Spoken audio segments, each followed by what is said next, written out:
Bonjour à tous et à toutes, bienvenue sur la chaîne d'Arkane. Aujourd'hui on se retrouve, on est le dimanche 17 mars, donc on est le soir. Je vous ai envoyé ce matin directement un trade sur AR à 8h du matin. Donc j'ai eu aussi un message très sympathique sur mon Instagram, donc ça m'a fait plaisir. Et ensuite du coup on a fait TP1 directement par rapport à AR. Ensuite j'ai envoyé la newsletter avec différentes explications sur différentes choses du contexte, etc. Et également du coup AR qui a fait plus de 15%, voire même 20% dans la journée. Donc c'est une très belle performance. Et aujourd'hui, on fait un petit récapitulatif sur ce qui se passe sur les domaines des crypto-monnaies, différents conseils à prendre en compte, et on est parti. Alors, si on regarde ici sur BTC, donc sur BTC, on est toujours sur les ATH, ça fait quelques vidéos déjà qu'on parle de prudence, faire attention là-dessus, peut-être investir long terme, c'est pas forcément le meilleur moment, même si en fonction de votre poche long terme et de votre répartition, il faut peut-être rééquilibrer, en tout cas limiter la frustration. J'en parle déjà assez dans différentes vidéos, je ne vais pas revenir dessus, mais ici si on le voit en journée, ce qui est intéressant, c'est qu'il ne peut pas non plus chuter d'un seul coup, c'est une tendance très haussière, donc il ne peut pas non plus, mis à part des liquidations assez importantes, voilà, il y a des replis et des corrections qui sont faites, mais qui sont évidemment directement rachetées. On peut voir que sur la M20 Daily, on a un rachat qui est assez important ici, donc pourquoi pas en tout cas dans un premier temps viser la MM7 Daily qui est là en violet, et ensuite de nouveau plus haut par rapport à cet objectif-là en moyen terme. C'est ce qu'on a visé d'ailleurs sur AR. Si je retrouve AR, on va le retrouver comme ça. Sur AR, où on s'est positionné ce matin sur directement cette MM20 Daily. On a déjà fait le TP1 à travers directement cette MM7 et on vise le TP2 sur les derniers plus hauts. Potentiellement un TP3 qu'on gardera potentiellement sur du long terme ou en tout cas sur une target un peu plus lointaine. Donc voilà.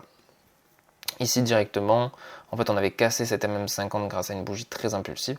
On a attendu la correction et on est venu ici en 15 minutes, donc sur des unités de temps plus courtes, venir chercher un point d'appui sur cette MM50 Daily et cette bande basse de bande de Bollinger.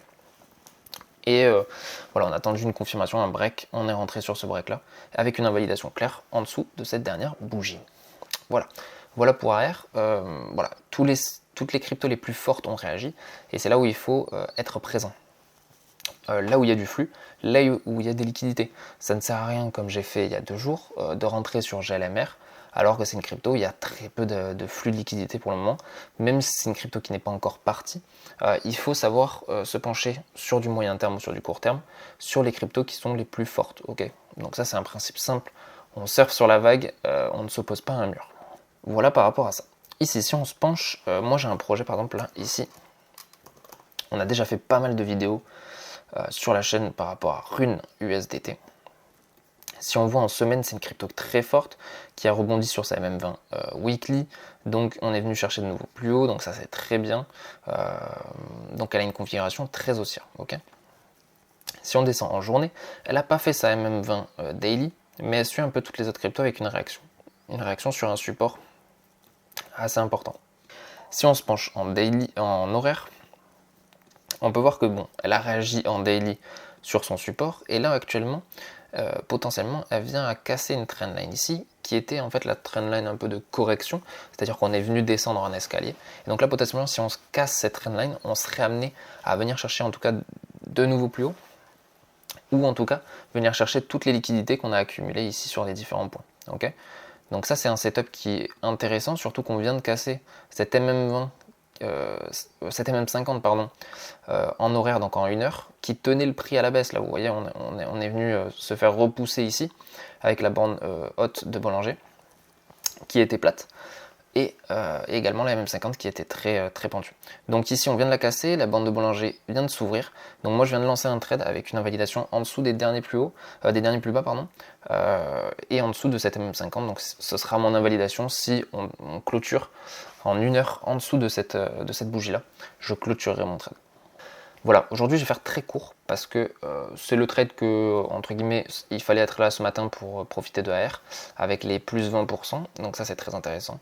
Là je me penche plutôt sur Rune pour la fin de soirée, voir s'il y a une réaction assez importante ou un afflux de liquidité qui se met en place, sinon je sortirai, c'est pas grave. Donc voilà par rapport à ça.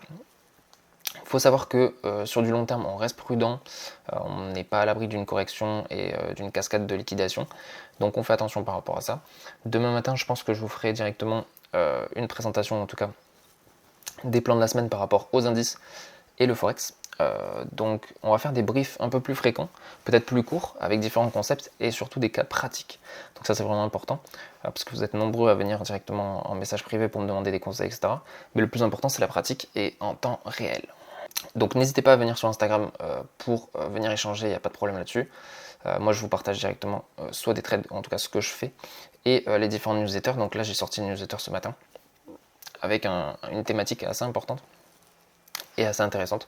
Et voilà, après moi je vous affiche les différents résultats, je fais le suivi en tout cas des trades, même dès lors qu'on a des invalidations ou des échecs, je les présente aussi, il n'y a pas de problème là-dessus.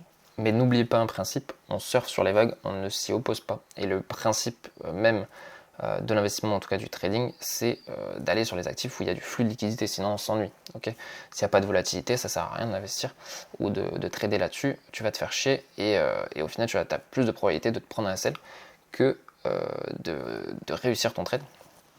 Donc ça, faut bien en avoir connaissance et l'appliquer directement en cherchant les actifs où il y a des liquidités et il y a une tendance en cours, et donc on ne s'oppose pas à cette tendance, on prend le train et on monte dedans. Voilà, je vous souhaite une bonne journée, une bonne soirée, et je vous dis à demain pour une nouvelle vidéo. Ciao.